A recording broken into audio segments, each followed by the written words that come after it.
Deep within the rugged mountains of ancient Phrygia, hidden from the eyes of the uninitiated, lies a sacred cave where whispers of divine secrets once echoed through stone chambers. What mysteries were so powerful that only the chosen few could learn them? In the ancient world, long before Christianity spread across the Mediterranean, mystery religions captivated the hearts and minds of believers seeking spiritual transformation. Among these sacred traditions, none was more revered or feared than the cult of Cybele, the great mother goddess whose mountain shrine became the epicenter of one of antiquity's most influential mystery religions. Cybele wasn't originally Greek. She emerged from the wild mountainous regions of Anatolia, modern-day Turkey, where the Phrygians worshipped her as the mother of all gods and the source of all life. Her power was so immense that when the Romans faced their darkest hour during the Second Punic War, they desperately imported her sacred black stone to Rome, believing only the Great Mother could save them from Hannibal's advancing armies. But it's in her mountain shrine, carved deep into the living rock of Mount Ida, where Cybele's true power manifested. This wasn't just any cave. Ancient writers described it as a natural cathedral where stalactites formed columns and the sound of underground streams created an otherworldly symphony. Here, in this sacred space between earth and sky, the goddess herself was said to dwell. The cave entrance was deliberately hidden, accessible only through winding mountain paths known to her priests. Carved reliefs adorned the rock face, depicting Cybele, seated on her throne, flanked by lions that symbolized her dominion over wild nature.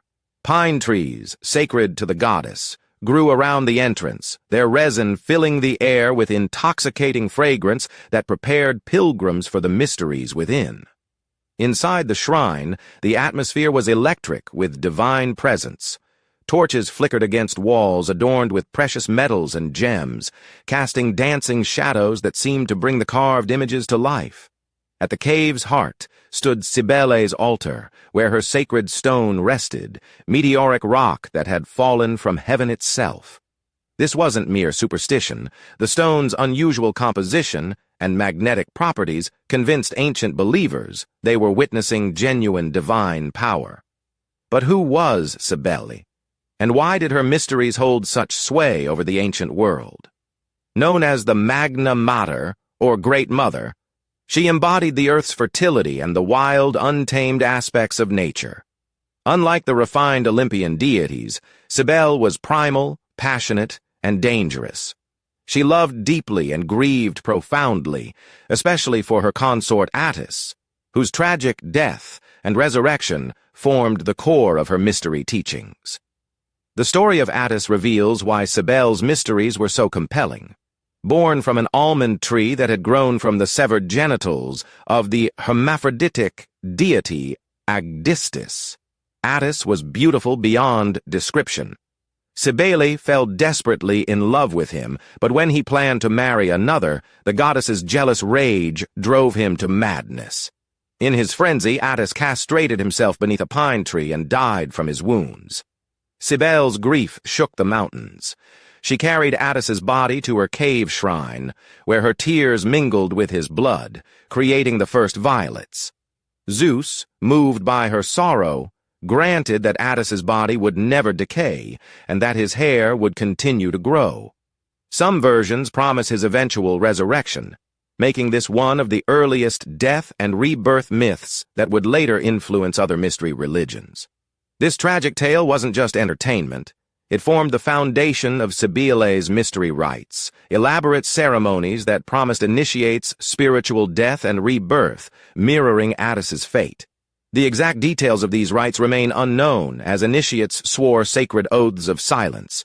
However, ancient sources provide tantalizing glimpses of what occurred in those mountain chambers. The mysteries began with purification rituals. Initiates bathed in sacred springs near the cave, washing away their former lives. They then entered the shrine during the dark of the moon, when Cybele's power was strongest.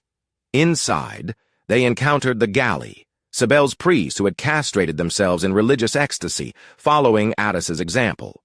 These priests, neither fully male nor female, served as bridges between the human and divine worlds. The central ritual involved a symbolic death and rebirth. Initiates lay in specially carved niches within the cave, experiencing what ancient texts call the sacred marriage with the goddess. This wasn't literal but spiritual, a mystical union that transformed the initiatee's very essence. They emerged from the cave claiming to have died to their old lives and been reborn as children of Cybele. Music played a crucial role in these mysteries. The cave's acoustics amplified the sound of drums, cymbals, and flutes, creating an overwhelming sensory experience. The rhythm matched the human heartbeat, then accelerated, inducing trance-like states where initiates claimed to commune directly with the goddess. Some historians believe psychoactive substances, possibly derived from pine resin or ergot fungi, enhanced these altered states of consciousness. The mysteries also included prophetic elements. Cybele was renowned for her oracular powers, and her mountain shrine served as one of antiquity's most respected oracle sites. Pilgrims traveled from across the Mediterranean to hear her prophecies, delivered through her priests in states of divine possession. These prophecies weren't just personal guidance, but political and military advice that influenced the decisions of kings and emperors. What made Cybele's mysteries so appealing was their promise of personal transformation and salvation. Unlike traditional Greek religion, which focused on honoring distant gods, the mystery religions offered intimate, personal relationships with divine beings. Initiates didn't just worship Cybele. They became her adopted children, guaranteed her protection in life and blessed afterlife. The mysteries also challenged conventional social boundaries. While most ancient religions reinforced existing hierarchies, Cybele's cult welcomed women as equals, slaves alongside masters, and foreigners as readily as citizens. In her mountain shrine, social status meant nothing. Only spiritual readiness mattered. Archaeological evidence supports the literary accounts of Cybele's mountain shrine. Excavations in Turkey have uncovered cave sanctuaries matching ancient descriptions, complete with carved reliefs, altar chambers, and acoustic features that would have enhanced ritual experiences. Votive offerings found at these sites include jewelry, coins, and small statues, proving the shrine's importance to ancient pilgrims. The influence of Cybele's mysteries extended far beyond their mountain origins. As the cult spread throughout the Greek and Roman worlds, it inspired similar mystery religions dedicated to other deities like Dionysus, Demeter, and later Mithras. The basic pattern established at Cybele's shrine, involving purification, symbolic death and rebirth, and mystical union with divinity, became the template for Western mystery traditions. Even after Christianity's rise, Cybele's mysteries persisted. Early Christian writers like St. Jerome and St. Augustine felt compelled to argue against her cult, suggesting its continued popularity well into the 4th century CE. Some scholars argue that certain Christian practices, including baptism and communion, show influences from mystery religions like Cybele's. Modern psychology recognizes the mystery's sophisticated understanding of human consciousness. Carl Jung identified the death and rebirth archetype as fundamental to psychological development, while contemporary researchers studying altered states of consciousness find parallels between ancient mystery experiences and modern therapeutic practices. The mountain shrine of Cybele represents humanity's eternal quest for meaning beyond material existence. In those hidden cave chambers, ancient seekers found what people still search for today: transformation, purpose, and connection to something greater than themselves.